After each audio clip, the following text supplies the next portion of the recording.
அன்புமணி இந்த மன்னிப்பு கேட்குற விஷயத்தவே ரொம்ப கொச்சைப்படுத்துறது மாதிரி தான் இருக்கு. Is not a very serious fellow. இவங்க சின்ன பிள்ளைத்தனமா சண்டைய போட்டுக்கிட்டு, இந்த அரசியல் பிரச்சனை அப்படின்றதவே ரொம்ப கேலி கூத்தாக்குறது மாதிரி இருக்கு. ராமதாஸ் சொல்றத பார்த்தா திமுக பின்னாடி இருக்குன்னு சந்தேகப்பட வேண்டி இருக்கு நமக்கு. ஒரு தலைவரா இருக்கிறவரு இந்த மாதிரி சீப்பாவெல்லாம் நடந்துக்கவே கூடாது. ஐ திங்க் அன்புமணி இட்ஸ் இது இது இந்த இந்த இவருடைய நடத்தை ஏற்றுக்கொள்ளத்தக்கது இல்லை. ஒரு தலைவருக்கு அழகே கிடையாது. பாமகவில் இருக்கக்கூடிய அந்த உயர்மட்டத்தில் இருக்கக்கூடிய அந்த தலைவர்கள், சீனியர்ஸு, அவங்க எல்லாருமே இருதலை கொள்ளி எறும்பு மாதிரி தவிச்சுக்கிட்டு இருக்கிறாங்க. தொண்டர்கள் கீழே இருக்கிறவங்க அவங்க பூராமே தலைமுடியை பிச்சுக்கிட்டு கிடக்குறாங்க. 2 வருஷம் தேர்தல் முடிகிறது வரைக்கும் சொல்லும்போது திரும்பவும் நமக்கு சந்தேகங்கள் வருது. கட்சிக்கு கை கொடுக்கக்கூடியது எது அப்படின்னா, இந்த நடைப்பயணத்தை விட வார்த்தையில் சுத்தம் இருக்கிறது. இவங்க 2 பேரும் உடனடியாக இந்த இந்த விளையாட்டு பண்ணுறாங்க இல்லையா, கண்ணாமூச்சி ஆட்டம் ஆடிக்கிட்டு இருக்கிறத நிறுத்தணுங்க. ஃபர்ஸ்ட் அரசியலில் பெரிய பெரிய அளவில் அவங்களுக்கு பாமகவுக்கு கெயின் இருக்காது. காசு பணம் வந்து சேரலாம்.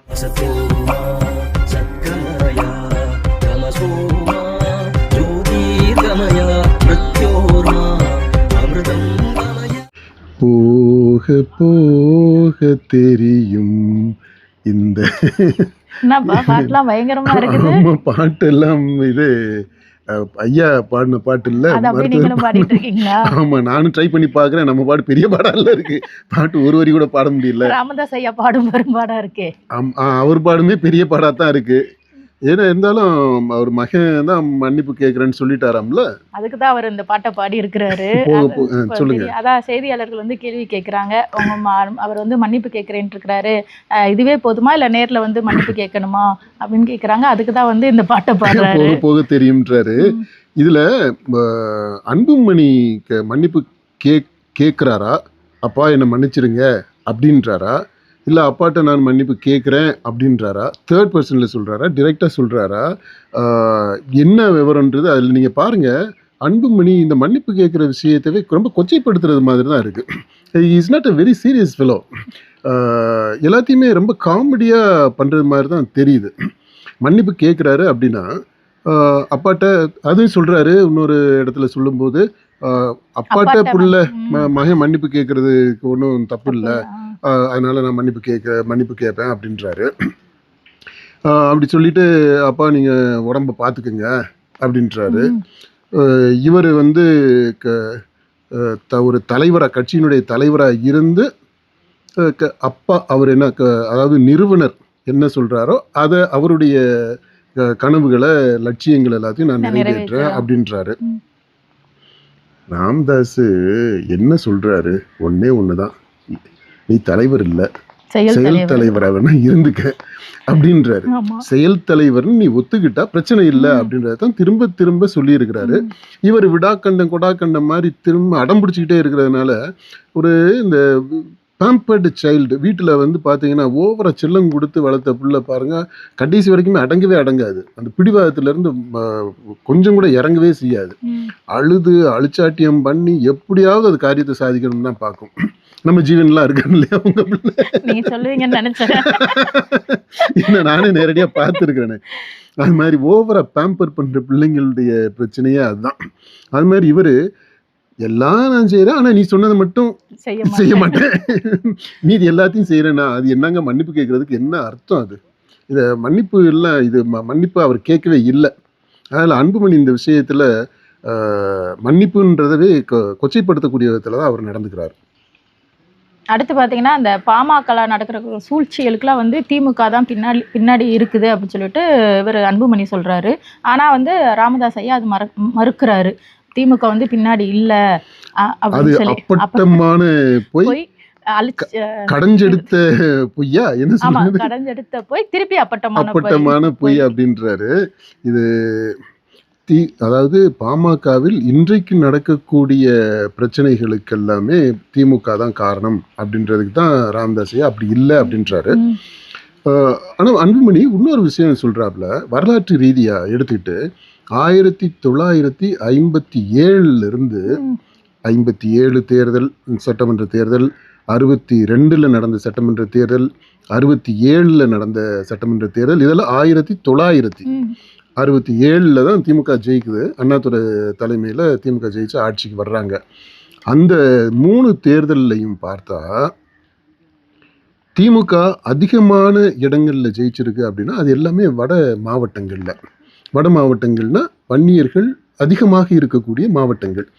அந்த தொகுதிகளில் இருந்து தான் நிறைய தொகுதிகளில் ஜெயிச்சு ஆட்சிக்கே திமுக வந்திருக்கு. ஆனால் ஆட்சிக்கு வந்த உடனே வன்னியர் சமுதாயத்திலிருந்து ஒருத்தருக்கு கூட அமைச்சர் பதவி கொடுக்கல. அப்புறம் போராட்டத்திற்கு பிறகு தான் வன்னியர் அமைச்சராக போடுறாங்க. அப்புறம் இன்றைக்கு கணிசமான அளவு வன்னிய அமைச்சர்கள்லாம் இருக்கிறாங்க. ஆனால் அந்த ஒரு பாயிண்ட்டை சொல்கிறாரு, திமுக ஆரம்பத்திலிருந்தே வன்னியர்களை எக்ஸ்ப்ளாய்ட் பண்ணியிருக்கு, மனிப்புலேட் பண்ணியிருக்கு, அவங்கள சூழ்ச்சி செஞ்சு அவங்கள கவுத்தி விட்டுருக்கு, அவங்களுக்கு பெருசாக எதுவுமே திமுக செய்யலை அப்படின்றார். அது ஒரு பாயிண்ட் நம்ம கன்சிடர் பண்ணக்கூடிய, அது சரியாக தான் சொல்லியிருக்கிறாருன்னு நினைக்கிறேன். ஆனால் இன்னைக்கு இருக்கக்கூடிய பாமகவில் இருக்கிற பிரச்சனைக்கு திமுக எப்படி பின்னால் இருந்து செயல்படுது? பாமகவுக்கு பின்னாடி இந்த பிரச்சனையில் திமுக ஒரு பக்கம் இருக்குன்றாங்க. இன்னொரு கோஷ்டிங்க நம்ம இந்த சோஷியல் மீடியாவிலலாம் பார்க்குறோம். மெயின் ஸ்ட்ரீம் மீடியாவிலையுமே அதை பற்றி பேசுகிறாங்க. கட்சிக்காரவங்களுமே சொல்லிக்கிறாங்க இதுக்கு பின்னாடி பாஜக இருக்குது அப்படின்றாங்க. இந்த பிரிவுக்கு பின்னாடி இன்னொரு பக்கம் அதிமுகன்றாங்க. அப்படி ஒவ்வொருத்தரும் அவங்களுக்கு மனசுக்குள்ள என்ன தோன்றதை சொல்கிறாங்க. ஆனால் இந்த அளவுக்கு ஒரு கம்பீரமாக இருந்த ஒரு கட்சி ஆளாக்கி விட்டாங்க பார்த்தீங்களா, அப்பனும் பிள்ளையும் சேர்ந்துக்கிட்டு. இது என்ன இந்த சின்ன பிள்ளைத்தனமான சண்டையாக இருக்குது. அதாவது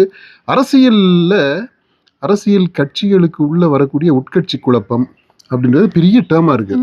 உட்கட்சி குழப்பம், கூட்டணி கட்சிகளுக்கு இடையில் கொள்கை முரண்பாடு அப்படின்லாம் பெரிய பெரிய வார்த்தைகள் எல்லாம் பேசுகிற இடத்துல இவங்க சின்ன பிள்ளைத்தனமாக சண்டையை போட்டுக்கிட்டு இந்த அரசியல் பிரச்சனை அப்படின்றதே ரொம்ப கேலி கூத்தாக்குறது மாதிரி இருக்குது. அது அந்த விதத்தில் சரி. இப்போ திமுக அந்த பாயிண்ட்டை பற்றி சொல்லணும்னா, திமுக வரலாற்று ரீதியாக வன்னியர்களை எக்ஸ்ப்ளாய்ட் பண்ணியிருக்கு, அவர்களை வஞ்சித்திருக்கிறது அப்படின்றது ஏற்றுக்கொள்ளக்கூடியதான், அது உண்மைதான். இப்போ இல்லை, முன்னாடி ஆரம்ப கட்டங்களில் அப்படி இருந்திருக்கு. இன்றைய சூழ்நிலையில் இன்னைக்கு இருக்க பிரச்சனைக்கு பின்னாடி திமுக இருக்கு அப்படின்றது டாக்டர் ஐயா அந்த பக்கம் அவரே சொல்றாரு, பெரியவர், இது வந்து பொய் அப்படின்றாரு, பொய்னு மறுக்கிறாரு.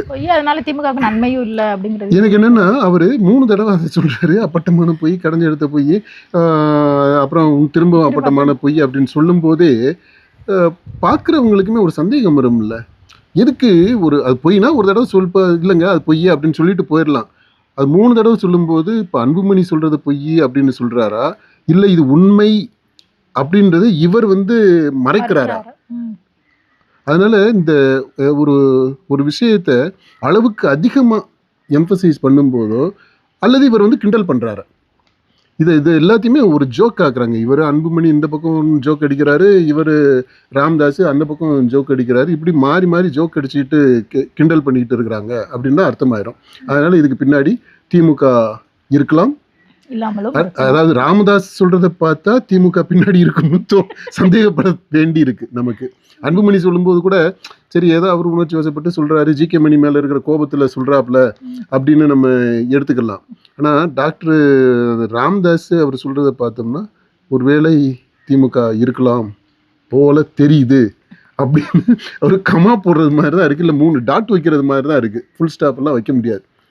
இப்போ அடுத்து பார்த்தீங்கன்னா, அவர் அன்புமணி பேசுகிறப்போ உடல் நலம் சரியில்லாமல் மருத்துவமனை அனுமதிக்கப்பட்டிருக்கவங்களுக்குலாம் கூட்டு பிரார்த்தனை அருள் எம்எல்ஏ, அப்புறம் ஜி.கே. மணி எம்எல்ஏ, அவங்களுக்குலாம் கூட்டு பிரார்த்தனை பண்ணலாம் அப்படின்னு சொல்லி சொன்னோடனே அங்கே ஒரு சிரிப்பலையே வருது, கிண்டல் பண்ணுற மாதிரி சிரிக்கிறாங்க.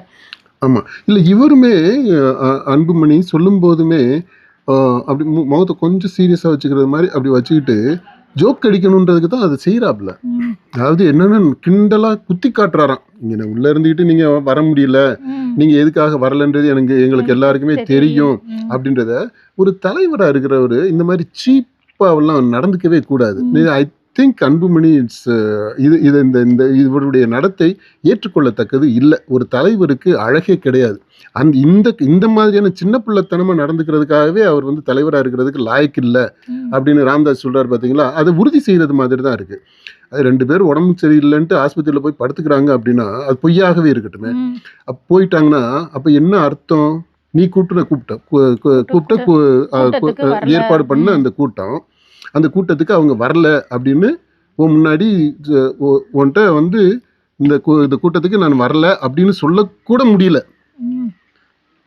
அப்படி சொன்னா அதனுடைய கான்சிக்வன்சஸ் வேற மாதிரி இருக்கும். இங்கேயுமா அப்பனும் பிள்ளையும் அந்த மாதிரி ரிலேஷன்ஷிப்ல இருக்குங்க. ம். இந்த சூழ்நிலையில இவங்க ரெண்டும் கட்டானா ஜிகே மணி எல்லாம் இதுக்கு முன்னாடி இப்போ ஒரு வாரத்துக்கு முன்னாடி அவரு சொன்னார் பாத்தீங்களா, இது மாதிரி நான் எங்கிட்டாவது ஓடி போயிடணும் போல இருக்குது, இல்லாட்டி செத்து போயிடணும் போல இருக்குது அப்படின்லாம் பேசினாப்புல. ம். இதுல இருந்தே அன்புமணி வந்து புரிஞ்சிருக்கணும். அதாவது சீனியர் இதுல பாமகல இருக்கக்கூடிய அந்த உயர்மட்டத்தில் இருக்கக்கூடிய அந்த தலைவர்கள், சீனியர்ஸ், அவங்க எல்லாருமே இருதலை கொள்ளி எறும்பு மாதிரி தவிச்சுக்கிட்டு இருக்கிறாங்க. தொண்டர்கள் கீழே இருக்கிறவங்க அவங்க பூராமே தலைமுடிய பிச்சுக்கிட்டு கிடக்குறாங்க. என்னங்கடா கட்சி நம்மளை கொண்டு வந்து இப்படி படாத பாடு படுத்திக்கிட்டு இருக்கிறாங்களே ம். அப்படின்ட்டு. இந்த தலைவர்களுக்கு இங்கிட்டு போறதா அங்கிட்டு போறதான்ட்டே தெரியல. இப்படிப்பட்ட சூழ்நிலையில அன்புமணி உண்மையிலே ஒரு நல்ல லீடர்ஷிப் குவாலிட்டி உள்ள தலைவராக இருந்தா இதை எப்படி டீல் பண்ணணும்? அது அந்த மாதிரியான டீலிங்கே இல்லை. அவர் பண்றது எல்லாமே குத்தி காட்டுறது, நக்கல் நக்கல். பண்றது, நையாண்டி பண்றது, கேலி பண்றது, கிண்டல் பண்றது. அப்பனவே கிண்டல் பண்றாப்புல. ம். வந்து அவர் சொல்ற அவரு ரெஸ்ட் எடுக்கட்டும், உடம்ப நல்லா பார்த்துக்கிறட்டும் அப்படின்னா, ஏன் ஓ உடம்பு மட்டும் நீ நல்லா பார்த்துக்க கூடாதா? அவர் தான் இந்த மாதிரி பேசுறதுனால தான் அவரு உள்ளாடையோட அவரு இதுல போயிட்டு நீச்சல் குளத்துல நீச்சல் போயிட்டு குளத்துல போயிட்டு நான் எவ்வளவு ஸ்ட்ராங்கா இருக்கேன் பாருன்ட்டு காட்டக்கூடிய அளவுக்கு அப்பனவே நிர்பந்திக்கிற உளவியல் சிக்கலுக்குள்ள கொண்டு போய் ம். எல்லாம் மாட்டி விடக்கூடாது. அது இந்த பையன் இந்த இவர் அன்புமணி அதை செய்றாரு. அது சரியே கிடையாது. ஒரு நல்ல தலைவரா இருக்கிறவர், ஒரு கட்சியினுடைய தலைவரா இருக்கிறவர், ஒரு இப்போ 30 ஆண்டு 40 ஆண்டு போராட்டத்திலிருந்து உருவான அந்த ஒரு கட்சி, அந்த கட்சியினுடைய தலைவரா இருக்கிறவர் இப்படி பேசுறது, இப்படி நடந்துக்கிறது வந்து ஏற்கத்தக்கது அல்ல. இப்ப அவரே சொல்லியிருந்தார் அது கூட்டத்துல பேசுறப்போ, நான் தலைவரான அன்னையில இருந்தே வந்து மிகுந்த மன உளைச்சலுக்கு ஆளாயிருக்கிறேன் அப்படின்னு சொல்லி ஆமாங்க. சொல்லியிருந்தாரு. இவரு தலைவராக்கி ராமதாஸ் சுயநலம் அதுக்கு தான் இப்போ வருத்தப்படுறாரு. நான் வந்து இவரை தப்பு பண்ணிட்டேன். என் குடும்பத்துல இருந்து தலைவராக்கணும். அரசியல்ல வந்திருக்க கூடாது. ஆனா அந்த அன்புமணியை நான் தலைவராக்குனது தப்பு தான், மினிஸ்டர் ஆக்குனது தப்பு தான் அப்படின்னு இப்போ சொல்றாப்புல. சரி, ஆனா அந்த காலத்துல எப்படின்னா அவருக்கு நம்ம பிள்ளைய அவர் என்ன நினைச்சாருன்னு தெரியுமா? அன்புமணி வந்து ஒரு அடுத்த எம்ஜிஆர் மாதிரி. ம். கொஞ்சம் சிவப்பண்ண நம்ம ஆளுகளுக்கு பூராமே அந்த ஒரு காம்ப்ளெக்ஸ் இருக்குது தெரியுமா? ஒரு சிவத்து பையனா இருந்துட்டாக்க எம்ஜிஆர். நம்மள மாதிரி இருக்கிறவங்களா என்ன சொல்லுவாங்கன்னு தெரியல. அந்த மாதிரி அந்த மாதிரி கொஞ்சி குலாவி வளர்த்த புள்ள அவரு ஒவ்வொரு பதவியா கொடுத்து அழகு பார்க்குறாரு. பிள்ளைய வளர வளர அதுக்கேற்றது மாதிரி இந்த பொம்மைகளை வாங்கி கொடுக்குற மாதிரி சின்ன வயசுல பொம்மையை கொடுத்துருப்பாப்புல. அதுக்கு அடுத்த வயசுல அதுக்கு அவருக்கு என்ன தேவையோ அதை கொடுக்குறாரு. அவருக்கு ஏற்ற ஒரு மனைவியை கொடுக்குறாரு, ஏற்பாடு பண்றாரு. அதுக்கப்புறம் ஒரு அமைச்சர் பதவியை கொடுக்குறாரு. அப்புறம் கட்சி தலைவர் பதவியை கொடுக்குறாரு. குழந்தைய சந்தோஷப்படுத்துறதுக்கு என்ன பெத்தவங்க செய்யணும்? செய்யற அந்த பொம்மை வாங்கி கொடுக்கறது மாதிரி தான் கட்சி தலைவர் பதவியையும் ஒரு பொம்மையா அவர் கொடுக்குறாரு. ஆனா இவர் என்ன அந்த பொம்மை விளையாட்டா விளையாடாம அவர் அதை சீரியஸா எடுத்துக்கிட்டதுல தான் அந்த பிரச்சனைகளே வந்தது. அதனால இந்த ராமதாஸ் ஐயா ஒரு பாசத்துல ஒரு பாசம்னாலும் ஒரு சுயநலத்துல ம். தன்னுடைய பிள்ளைய பெரிய ஆள் ஆக்கிடணும் அப்படின்ற ஒரு நம்பிக்கையில வந்துருவாப்புல. ம். நம்ம கட்சி குடும்பத்திலே இருக்கும், கட்சியினுடைய சொத்துக்கள் எல்லாம் நம்ம குடும்பத்திலே இருக்கணும் அப்படின்றத இவரை தலைவர் ஆக்குறாரு.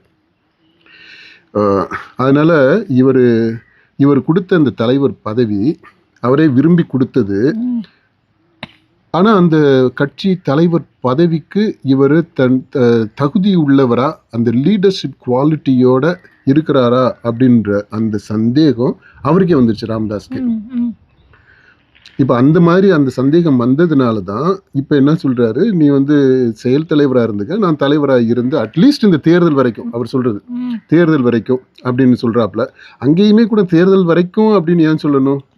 கடைசி வரையும் இருக்கிறது வரைக்கும் அப்படின்னு ம். சொல்லலாம். இந்த 2 வருஷம் தேர்தல் முடிகிறது வரைக்கும்னு சொல்லும்போது திரும்பவும் நமக்கு சந்தேகங்கள் வருது. அப்ப ம். என்ன அவங்க வந்து கூட்டணியில பேரம் பேசும்போது வரக்கூடிய அந்த பணத்தை எப்படி பிரிச்சுக்கிறது அப்படின்றத நான் தான் தீர்மானிப்பேன் ம். அப்படின்ற அந்த காரணத்துக்காக இவர் வந்து ராமதாஸ் இப்போ இவர் பிடிவாதம் பிடிச்சிட்டு இருக்கிறாரா என்னன்றே தெரியல. அதே காரணத்துக்காகத்தான் இவரும் கட்சி தலைவர் பதவியை விட்டு கொடுக்க மாட்டேன்ட்டு இருக்கிறாப்லையா. ம். இதுல யாரு எவ்வளவு பணம் கொடுக்க போறாங்க, என்ன வரும் அப்படின்றது பொறுத்து தான் இந்த சிக்கல் தீரும்னு நினைக்கிறேன். இப்போ இவர் அன்புமணி வந்து உரிமை மீட்பு நடைப்பயணம்லாம் மேற்கொள்ள இருக்கிறார். அதுவும் அவங்க அப்பா பிறந்த நாள் அன்னைக்கு ஜூலை 25 வந்து தொடங்க இருக்கிறேன் அப்படின்னு சொல்லியிருக்கிறாரு. 100 நாள்ல வந்து மாநிலம் முழுவதும் இந்த நடைப்பயணம் மேற்கொள்ள போறேன் அப்படின்னு சொல்லியிருக்கிறாரு. ஆமாம் ஆமாம். இந்த நடைப்பயணம் வந்து வெற்றிகரமாகுமா? மக்களுக்கு என்ன பயணம் கொடுக்கும்?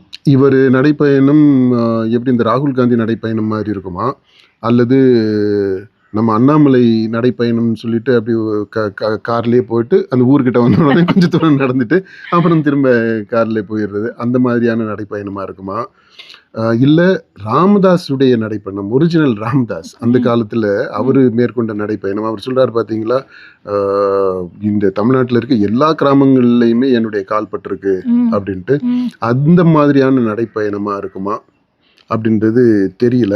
இவர் கொஞ்சம் சொகுசான ஆளு அன்புமணி.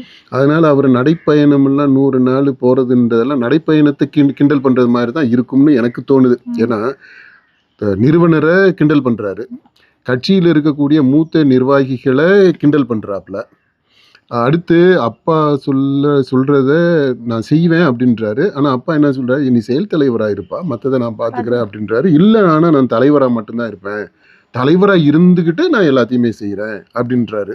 ஸோ அந்த விதத்தில் பார்த்தீங்கன்னா அவருடைய வார்த்தைகளவே அவர் மதிக்க மாட்டேன்றார். அப்பாவுக்கிட்ட மன்னிப்பு கேட்குறாருன்னா என்ன அர்த்தம்? அது அப்பா என்ன எதிர்பார்க்குறாரோ அதை செய்கிறது தானே. அதை செய்ய மாட்டேன், ஆனால் மன்னிப்பு கேட்பேன் அப்படின்னா அதனால் எல்லாத்தையுமே ஒழுக்கத்தை கிண்டல் பண்ணுறாரு, அப்பா பிள்ளை உறவை கிண்டல் பண்ணுறாரு, அப்புறம் கட்சி தலைமைக்கும் தொண்டருக்கும் இருக்கிற இடையில இருக்கக்கூடிய அந்த உறவை கிண்டல் பண்ணுறாரு. இப்படி கிண்டல் பண்ணுறவர் இப்போ நடைப்பயணத்தை மட்டும் எப்படி நல்லபடியாக நடத்திடுவாருன்னு நினைக்கிறீங்க? அதுவுமே இந்த நடைப்பயணம்ன்றதை அந்த கான்செப்டை கொச்சைப்படுத்தக்கூடியதாகத்தான் அமைஞ்சிருமோ அப்படின்னு ஒரு எண்ணம் வருது. அந்த மாதிரியான அப்படி நினைக்கக்கூடியவங்களும் நிறைய பேர் இருக்கிறாங்க. நம்மளை பொறுத்த மட்டும் என்ன நினைக்கிறோம்னா, அன்புமணியினுடைய அந்த ஆளுமையை பற்றிய ஒரு ஆய்வு, அவருடைய செயல்பாடுகளை நம்ம பார்த்தது வரைக்கும் அதை வச்சு சொல்லணும்னா, அன்புமணிக்கும் அந்த வன்னியர் மக்களுக்கும் இடையில ஒரு கெமிஸ்ட்ரி இல்லை. That is confirmed. அதாவது அவங்க அப்பாவுக்கும் வன்னியர் மக்களுக்கும் இடையில இருந்த அந்த கெமிஸ்ட்ரி, குருவுக்கும் வன்னிய இளைஞர்களுக்கும் இடையில இருந்த அந்த கெமிஸ்ட்ரி, இது எதுவுமே அன்புமணிகிட்ட இல்லை. அவர் அந்த வன்னியர்கள் பார்க்குறவங்க, அந்த இளைஞர்களும் சரி பெரியவங்களும் சரி, இது நம்ம புள்ள, இவர் நம்ம அண்ணன் அப்படின்னு சொல்லக்கூடிய அளவில் இவருடைய தோற்றமே இல்லை. அதை வந்து அது வந்து அவருடைய லிமிட்டேஷன், அதை அவர் ஏற்றுக்கணும். இதை நம்ம பல காணொளிகளில் இதுக்கு முன்னாடியுமே சொல்லியிருக்கிறோம் இந்த பாயிண்ட்டை. தயவுசெய்து இந்த காணொளிகள்லாம் பார்க்காதவங்க நீங்கள் பாருங்கப்பா, அப்போ தான் ஒரு முழுமையான ஒரு காம்ப்ரிஹென்சிவான பிக்சர் நமக்கு கிடைக்கும். அந்த தெளிவு நமக்கு இன்றைக்கு தேவைப்படுது. ஏன்னா வரப்போகிற தேர்தலுக்கு நம்ம தயார் பண்ணிக்கிறணும். அப்படி தயார் பண்ணிக்கும் போது அதுக்கு சரியான தகவல் நமக்கு கிடைக்கணும். நம்ம இப்போ இந்த TN 2026 நீங்கள் அந்த சேனலுக்கு நீங்கள் போய் பாருங்கள். அதில் நடுநிலையிலிருந்து எல்லா விஷயங்களையுமே நம்ம அனலைஸ் பண்ணியிருக்கிறோம். அப்போ அந்த மாதிரி அதனால் இவர் நடைப்பயணம் போகிறதுல என்ன விளைவுகள் ஏற்படும் அப்படின்னா, கொஞ்சம் ஒரு மீடியா அட்டென்ஷன் வரலாம். பொதுவாக ஜனங்கள் மத்தியில் சரி இது மாதிரி அன்புமணி நம்ம தலைவர் இருக்கிறாரு அப்படின்ட்டு ஒரு எண்ணம் பரவலாக வரும். ஹீ இஸ் ஆல்சோ தேர் அப்படின்றது. இது தேர்தலில் நெகோஷியேட் பண்ணக்கூடிய அளவுக்கு இவருக்கு அவங்க அப்பாவை விட இவருக்கு அதிகமான ஒரு எட்ஜை கொடுக்குமா? தேர்தலில் இந்த கூட்டணி பேச்சுவார்த்தைகள்லாம் நடக்கும் இல்லையா? அப்படி நடக்கும்போது பாமக சார்பாக ராமதாஸுக்கு இருக்கிற முக்கியத்துவத்தை விட அன்புமணிக்கு கிடைக்குமா இந்த நடைப்பயணத்தால் அப்படின்னா அது இல்லை. அது நம்ம உறுதியாக சொல்ல முடியும். இவர் நடைப்பயணம் போகிறதுனால இவருக்கு ஒரு அட்வான்டேஜ் இருக்கும் ஓவர் ராமதாஸ் அப்படின்னா அப்படி இருக்காது. அதனால கட்சியினுடைய நலன் அப்படின்னு நம்ம பார்த்தோம்னா, பாமகவினுடைய நலன் அப்படின்னு பார்த்தோம்னா, இந்த நடைப்பயணம் பெரிய அளவில் கட்சிக்கு கை கொடுக்காது. கட்சிக்கு கை கொடுக்கக்கூடியது எது அப்படின்னா, இந்த நடைப்பயணத்தை விட வார்த்தையில் சுத்தம் இருக்கிறது. அவர் இந்த அப்பாவும் பிள்ளையும் ராசி ஆகிறது, சமாதானம் ஆகிறது, அவங்க வந்து ரெக்கன்சைல் ஆகணும் இந்த பிரச்சனையிலிருந்து. அப்படி பிரச்சனையில் இது ரெக்கன்சைல் ஆகிட்டாங்க அப்படின்னாலே, ஒன்றுபட்டுட்டாங்கனாலே மற்றதெல்லாம் ஆட்டோமேட்டிக்காக everything will fall in place. இப்போ அடுத்து பார்த்தீங்கன்னா, இந்த பொதுக்குழு கூட்டம் நடந்தப்போ அந்த பாமகவினர் பண்ண அட்ராசிட்டி கவனிச்சிங்களா? ரோட்ல நின்றுட்டு தகராறு பண்றது, 3 பேர் பைக்ல போறது, கார் முன்னாடி வண்டியை நிறுத்தி அட்டூழியம் பண்றது, இது மாதிரிலாம் இருந்துச்சு. போலீஸோடலாம் வந்து வாக்குவாதத்துல எல்லாம் ஈடுபட்டாங்களே. ஆமாம், இந்த இது நீங்கள் பாமகன்னு மட்டும் சொல்ல முடியாதுன்னு நினைக்கிறேன். பாமக யூத் பண்ணாங்க, அது மறுக்க முடியாது. ஏன்னா இந்த யூத்து, இந்த கல்ச்சரே அப்படி தான் இருக்குது. இப்போ என்னென்னா அந்த அப்படி ஜாலியாக அப்படி 3 பேர் அந்த போகிறது, ஹெல்மெட் இல்லாமல் போகிறது, ஓன்னு சத்தம் போட்டுக்கிட்டு போகிறது, ரோட்டில் போகிறவங்கள அப்படியே மோத போகிறது மாதிரி அப்படி உரசிக்கிட்டு போகிறது, இது எல்லாம் இன்றைக்கு இருக்கக்கூடிய இந்த இளைஞர்களுடைய கேரக்டரிஸ்டிக்ஸு. இன்னைக்கு இந்த இந்த யூடியூப்லலாம் ரொம்ப பிரபலமாக இருக்கிறாங்க இல்லையா, அந்த இன்ஸ்டாகிராமில் இன்ஃப்ளூயன்சஸாக இருக்கிற அந்த பசங்க பொண்ணுங்க, அவங்களுடைய பண்பே இதுதான். இந்த மாதிரி போகிறது, இதை வந்து அப்படியே ஒரு செல்ஃபி எடுத்து இப்போ இதில் போடுறது, எல்லாமே லைக்கில் வந்து நிற்குது. அதாவது சட்டத்தை மீறுவது, டிஃபையிங் லா, டிஃபையிங் அத்தாரிட்டி அப்படின்றது இந்த இளைஞர்களுடைய ஒரு பண்பாக இருக்குது. அதனால் பாமக ஆளுக்கு மட்டும் அப்படி பண்ணலை, இதுக்கு முன்னாடி விஜய் பசங்க பண்ணாங்க. வேறு எந்த கட்சியை நீங்கள் எடுத்துக்கிட்டிங்கனாலும் அவங்க எல்லாருமே பண்ணக்கூடியது தான் இது. இளைஞர்கள்னால் அப்படி தான் இருக்காங்க அப்படின்னு ஆகி போயிடுது. போலீஸ்காரங்களும் என்ன பண்ணாங்க, கொஞ்சம் நீக்கு போக்கா அட்ஜஸ்ட் பண்ணிட்டு விட்டுறாங்க. ஏன்னா இந்த பிரச்சனையை அவங்க வீட்டில் சந்திச்சுக்கிட்டு இருக்கிறாங்க. ஒவ்வொரு போலீஸ்கார் அவர் வீட்டில் இருக்கிற அவர் பையனோ பொண்ணோ, இந்த வயசு பசங்க, இந்த 2K கிட்ஸ் இருக்கிறாங்க இல்லையா, அதுங்க பண்ணுறது எல்லாமே இந்த அட்டகாசம். அது தெரியும் அவங்களுக்கு. சரி, அதனால் நம்ம பிள்ளைங்க மாதிரி எதை பண்ணுறாங்க அப்படின்னு சொல்லிட்டு இப்போ அப்படி சும்மா மிரட்டுறது மாதிரி மிரட்டி விட்டுட்டு அப்படி விட்டுறாங்க. அதனால் இதை நம்ம வந்து நியாயப்படுத்தலை. இந்த தலைமுறை அப்படி தான் இருக்குது. அதனால் பாமக இளைஞர்களும் அப்படி இருக்கிறாங்க, இருக்கட்டும். சரிப்பா, இந்த அப்பா மகன் மோதல் இந்த வரக்கூடிய சட்டமன்ற தேர்தலில் எந்த விதமான தாக்கத்தை ஏற்படுத்தும்? இது பாமக பொறுத்த மட்டும் அதனுடைய ப்ராஸ்பெக்ட்ஸை பெரிய அளவில் பாதிக்க ஆரம்பிச்சிருக்குது. இது இவங்க 2 பேரும் இப்படியே இந்த தொடர்ந்து முதல்ல வந்து சீரியஸாக ஆரம்பிச்சிச்சுப்பா இந்த சண்டே. இப்போ என்ன ஆயிடுச்சுன்னா போக போக போக அவங்க 2 பேருமே ஒருத்தர் அட்டாக் பண்ணிக்கிறதுன்றது பார்த்தீங்கன்னா ரொம்ப கேவலமாக இருக்குது, ரொம்ப சின்ன பிள்ளைத்தனமாக இருக்குது, சில்லறையாக இருக்குது. இதுக்கு மேலே எப்படி சொல்கிறதுனே தெரியல. எல்லாத்தையுமே கொச்சைப்படுத்திக்கிறாங்க, அவங்களவே அவங்கள